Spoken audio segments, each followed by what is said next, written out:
ಎಲ್ಲರನ್ನೂ ಕನ್ನಡ ಕಲಿಕೆ ಕ್ಲಾಸ್ಗೆ ಸ್ವಾಗತಿಸುತ್ತಾ ಇವತ್ತಿನ ಕನ್ನಡ ಕಲಿಕೆ ಕ್ಲಾಸಲ್ಲಿ 7ನೇ ತರಗತಿಯ ಪದ್ಯ 5 ಅನ್ನದಾತ ಅಂತ ಇದೆ.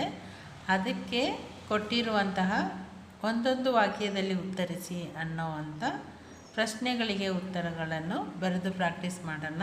ಅದರಲ್ಲಿ ಮೊದಲನೇ ಪ್ರಶ್ನೆ, ಅನ್ನದಾತ ಎಂದು ಯಾರನ್ನು ಕರೆಯಲಾಗುತ್ತದೆ ಅಂತ ಇದೆ.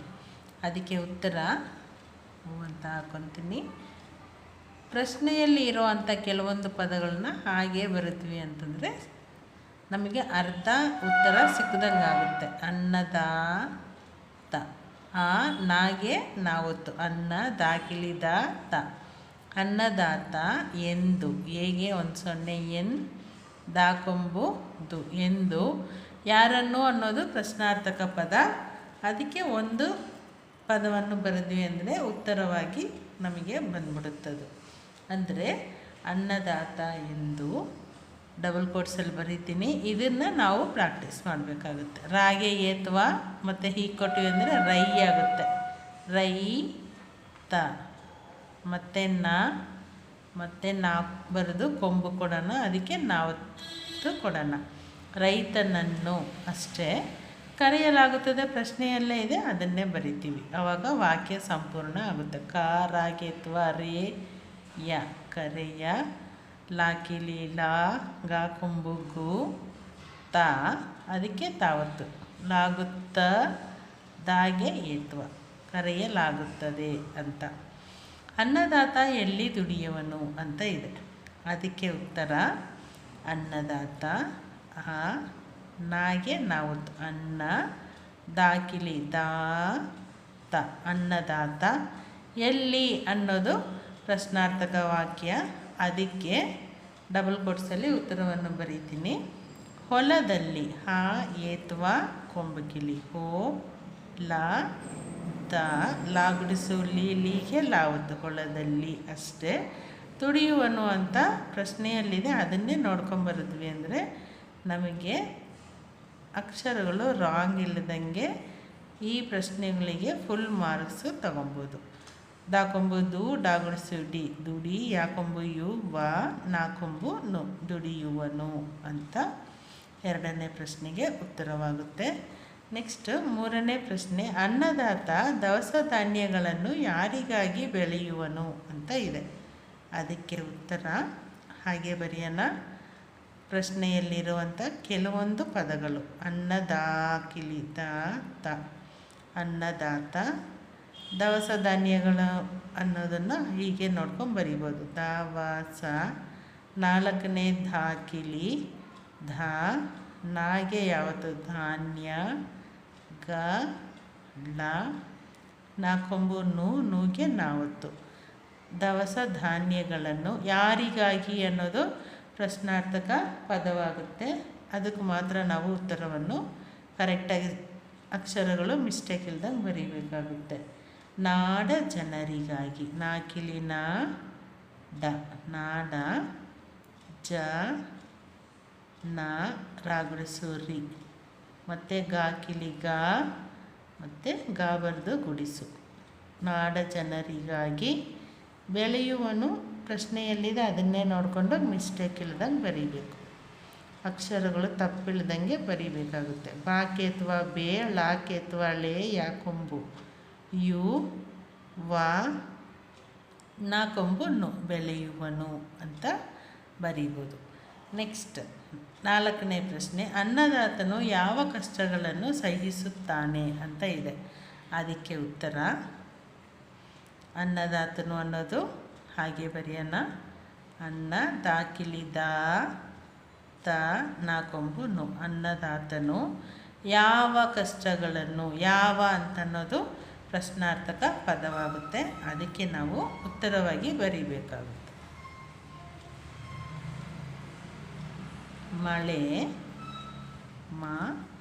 ಳಾಗೆ ಏತ್ವ ಮಳೆ, ಗುಡುಗು, ಗಾಕೊಂಬು ಗು, ಡಾಕೊಂಬು ಡು ಗು, ಮಳೆ, ಗುಡುಗು. ಚಳಿ, ಚ ಲಾಗುಡಿಸು ಳಿ, ಚಳಿ, ಚಳಿಯ ನಡುಗು ಅಂತ ಬರೆಯೋಣ. ಚಳಿಯ ನ ಡ ಕೊಂಬು ಡು ಗ ಕೊಂಬು ಗು ಚಳಿಯ ನಡುಗು ಮತ್ತು ಬಿಸಿಲ ಬಾಗುಡಿಸು ಬಿ ಸಾಗುಡಿಸು ಸಿ ಲ ಬಿಸಿಲ ಬಾ ಬಾಗೆ ಏತ್ವ ಕೊಟ್ಟು ದೀರ್ಘ ಕೊಡೋಣ ಬೇ ಆಗುತ್ತೆ. ಗಾಗೆ ಏತ್ವ ಗೆ ಬೇಗೆ ಯ ನಾಕೊಂಬು ನೂಗೆ ನಾವತ್ತು ಬೇಗೆಯನ್ನು ಬಿಸಿಲ ಬೇಗೆಯನ್ನು ಇಲ್ಲೇ ಇರುತ್ತೆ. ಸಹಿಸುತ್ತಾನೆ ಅಂತ ಅದನ್ನು ಬರ್ಕೊಳ್ಳೋಣ. ಹಾಗುಡಿಸು ಹಿ ಸಾಕೊಂಬು ಸು ತಾಕಿಲಿ ತಾ ಅದಕ್ಕೆ ತಾವತ್ತು ಸಹಿಸುತ್ತಾ ನಾಗೆ ಏತ್ವ ಸಹಿಸುತ್ತಾನೆ ಅಂತ. ನೆಕ್ಸ್ಟ್ 5ನೇ ಪ್ರಶ್ನೆ, ರೈತ ದೇವರಿಂದ ಪಡೆದ ವರ ಯಾವುದು ಅಂತ ಇದೆ. ಅದಕ್ಕೆ ಉತ್ತರವಾಗಿ ರೈತ ರಾ ಏತ್ವ ಹೀಗೆ ಮೂರು ಥರ ಬರೋದ್ರಿಂದ ರೈ ಆಗುತ್ತೆ. ರೈತ ದೇವರಿಂದ ದ ಏತ್ವ ದೀರ್ಘ ದೇ ವ ರಾಗುಡಿಸು ರೀಗೆ ಒಂದು ಸೊನ್ನೆ ರಿಂದ ದೇವರಿಂದ ಇಲ್ಲಿ ದೀರ್ಘ ಬಿಟ್ಟಿದೆ ಸಾರಿ. ದೇವರಿಂದ ಪಡೆದ ವರ ಹಾಗೆ ಬರೆಯೋಣ. ಪ ಡಾಗೆ ಏತ್ವ ಡೇ ದ ಪಡೆದ ವ ರ ಪಡೆದ ವರ ಯಾವುದು ಅನ್ನೋದು ಪ್ರಶ್ನಾರ್ಥಕ ಪದವಾಗುತ್ತೆ. ಅದಕ್ಕೆ ಉತ್ತರ ಬರೆಯೋಣ. ಪಡೆದ ವರ ಗಟ್ಟಿ ದೇಹ ಗ ಟಾಗುಡಿಸು ಟಿ ಗಟ್ಟಿಯಾಗುತ್ತೆ.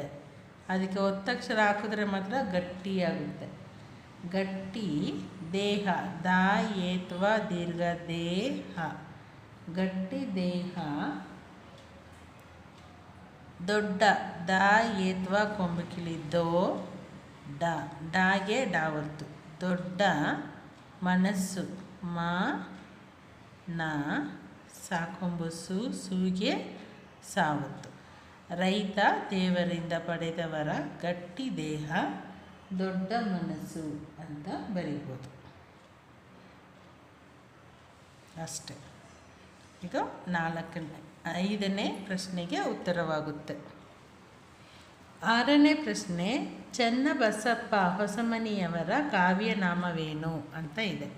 ಅದಕ್ಕೆ ಉತ್ತರ ಹಾಗೆ ಬರೆಯೋಣ. ಅಂದರೆ ಕ್ವಶನಲ್ಲಿರೋದನ್ನು ಕೆಲವೊಂದು ಪದಗಳನ್ನ ಹಾಗೆ ಬರೆಯೋದು. ಚ ಆಮೇಲೆ ನ ಚನ್ನ ಬ ಸ ಪಾಗೆ ಪಾವತು ಚನ್ನಬಸಪ್ಪ ಹಾ ಏತ್ವ ಕೊಂಬಕಿಲಿ ಹೋ ಸ ಹೊಸ ಮ ನಾಗುಡಿಸು ನೀ ಯ ವ ರ ಹೊಸಮನಿಯವರ ಕಾವ್ಯನಾಮನು ಹಾಗೆ ಬರೀನ. ಕಾಕಿಲಿಕ ವಾಗೆ ಯಾವತ್ತು ಕಾವ್ಯ ನಾಕಿಲಿನ ಮ ಕಾವ್ಯನಾಮ ವೇನು ಅಂದರೆ ಏನು ಅನ್ನೋದಕ್ಕೆ ಉತ್ತರ ಇಲ್ಲಿ ಬರೀಬೋದು. ಸತ್ಯಾರ್ಥಿ ಸ ತಾಕಿಲಿ ಅದಕ್ಕೆ ಯಾವತ್ತು ಸತ್ಯ 4ನೇ ತಾಗುಡಿಸು ಥಿ ಅದಕ್ಕೆ ಅರ್ಕಾವತ್ತು ಕೊಡೋಣ.